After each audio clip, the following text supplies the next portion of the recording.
Hey everybody, it's Tiffany with a very quick pro tip. When you're creating or when you're labeling our flip-flap tab divider pockets, print at least 2 labels if you're using your label maker, which is what I do.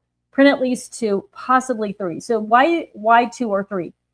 Because you want to label both sides of that pocket. So no matter how it ends up on the table, in your box, in your paper handlet, whichever direction you approach it from, you can see what's in there because the label is on both sides.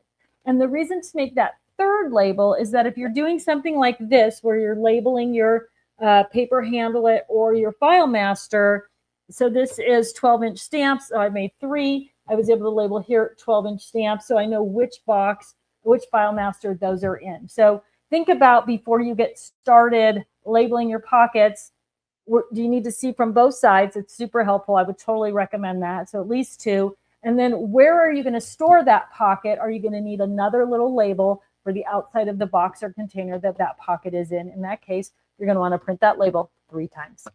Thanks so much for tuning in for a pro tip. I'll see you soon.